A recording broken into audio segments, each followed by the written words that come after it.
نرمی ہے تھوڑی سی نرمی ہے. نرمی کس طرف ہے؟ نرمی دیکھیں نا, یاسمین راشد صاحبہ جو ویزیبلی بہت ویزیبل تھی وہاں پر ویڈیوز کے اندر, آپ دیکھ سکتے ہیں کہ وہ جناح اس کے اندر جا رہی ہیں, وہ موب کو لیڈ کر کے جا رہی ہیں, وہ موب کو لیڈ کر کے جا رہی ہیں وہاں پر, آپ دیکھیں. لیکن ان کا معاملہ جو ہے وہ ملٹری کورٹ میں نہیں گیا. کینسر سروائیور ہے, مے بی خاتون ہے اس وجہ سے, جیسے وہ خدیجہ شاہ صاحبہ ہیں, ان کا بھی خاتون ہونے کا ان کو جو کچھ ایڈوانٹیجز دیے ہیں, کیونکہ خواتین کو اس اعتبار سے انہوں نے ملٹری کورٹس پہ ان کا معاملہ نہیں گیا. لیکن جو 102 لوگ چلے گئے ہیں, دیکھیں ویسے نہیں ہوا کہ اٹھا کے لوگوں کو جو ہے پکڑ کے جو ہے یہ ہمیں ناپسند ہے, ثبوت کے بنا پر کیا ہے, ثبوت کے بنا پر. دیکھیں سی ٹی ڈی کی اور آئی بی کی جو انہوں نے وہاں پر جیو فینسنگ کی ہے, جیو فینسنگ کا ریکارڈ ہے, اور وہ ریکارڈ میں لسٹ بنی ہوئی ہے, اور پھر چیک کیا گیا ہے کہ یہ بندہ کتنا ٹائم وہاں رکا. ایک چھوٹا سا سوال ہے اس میں ضمنی, کہ پھر آخر ڈیلے کیوں ہے؟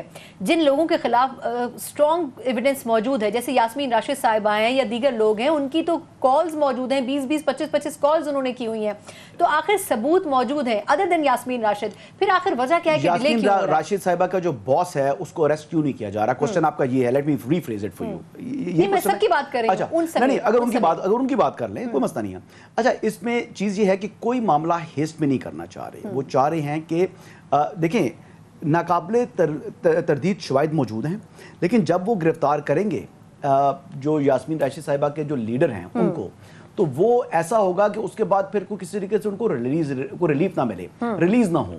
کیونکہ پہلے بھی ان کو گرفتار کیا گیا تو اس ٹائم پھر سہولت کاری جو ہے ان کو فراہم کر دی جاتی ہے ایک ادارے کی طرف سے. اس ادارے میں جو اہم ایک عہدے پر شخصیت موجود ہے, ان کی ریٹائرمنٹ کا انتظار کیا جا رہا ہے, اور جس دن وہ ریٹائر ہو جائیں گے اس کے بعد جو ہے وہ ایکچوئل جو ہے کاروائی اور پروسیڈ کیا جائے گا, کیونکہ وہ بھی دانش مندی کا ثبوت دے رہے ہیں, ایسے نہیں ہے.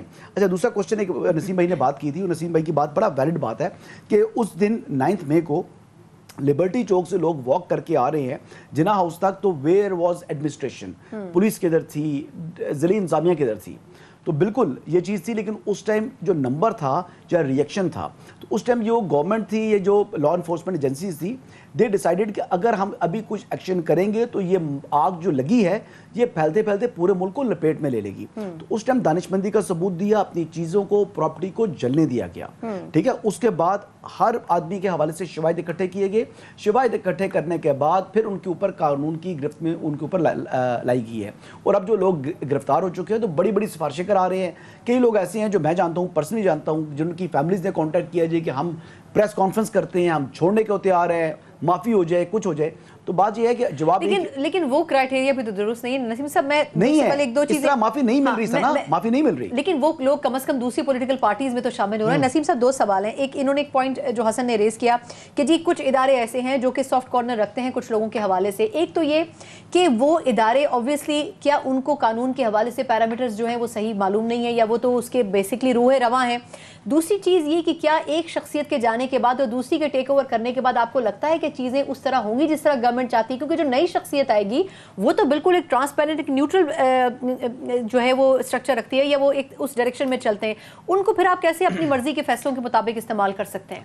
دیکھیں سنا, یہ بڑی ہمارے ملک کی بدقسمتی ہے کہ پاکستان کا سب سے بڑا جو انصاف فراہم کرنے والا ادارہ ہے, اور جس کے اندر ٹوٹل جو تعداد ہے وہ 17 ججز ہوتے ہیں, ابھی آج کل 15 یا 16 پورے نہیں ہیں, اور ان کے اندر اگر اختلاف پیدا ہو جائے تو آپ بتائیں کہ پاکستانی عوام انصاف کے لیے کس کے پاس جائیں گے؟ تو یہ جو ڈویژن ہے یہ بالکل نہیں ہونی چاہیے. کچھ چیزیں ایسی ہیں کہ جن کو کلیئرٹی کے ساتھ, اگر کوئی کہہ رہا ہے کہ فل بینچ بنا دے, تو میرے خیال سے جہاں بہت بڑے معاملات ہیں وہاں فل بینچ بننا چاہیے, تاکہ آپ رزلٹ سے جو ہے نا وہ نہ گھبرائیں کہ بھئی ججز اپنی سوچ بچار کے مطابق دیں گے. دوسری بات جو حسن نے کی, میں اس بات سے اتفاق نہیں کروں گا, حالانکہ اس کی انفارمیشنز میرے سے بہت زیادہ ہوتی ہیں. بات یہ ہے کہ انہوں نے کہا کہ جی فیصلہ کیا گیا کہ اگر موب کو روکا گیا تو کوئی بڑا واقعہ نہ ہو جائے. انٹینشنلی موب کو نہیں, اگر فیصلہ کر لیا تو پھر یہ جو ملٹری کے حضرات تھے, lieutenant general, major general, brigadiers, ان کو کیوں فارغ کیا گیا؟ اگر ان کو فارغ کیا جا سکتا ہے تو پھر ہماری سول ایڈمنسٹریشن نے اسٹارٹ کیسے ہونے دیا؟ دیکھیں, مجھے یاد ہے کہ پچھلے سال 25 مئی میں جب عمران خان کے جلسے میں شرکت کے لیے لوگ لبرٹی سے نکلنا چاہ رہے تھے, پولیس نے ان کو نکلنے نہیں دیا. اتنے شیل مارے, اتنے ڈنڈے مارے کہ وہ وہاں سے نکل نہیں سکے. تو اس دن بھی لبرٹی میں موب تھا, اور تو کہیں سے موب نہیں آیا نا. ایک لبرٹی سے نکلنا تھا. میں لاہور کا رہنے والا ہوں. لبرٹی سے اگر آپ پیدل چلنا شروع کریں, شیر پور برج آتا ہے, شیر پور برج کے نیچے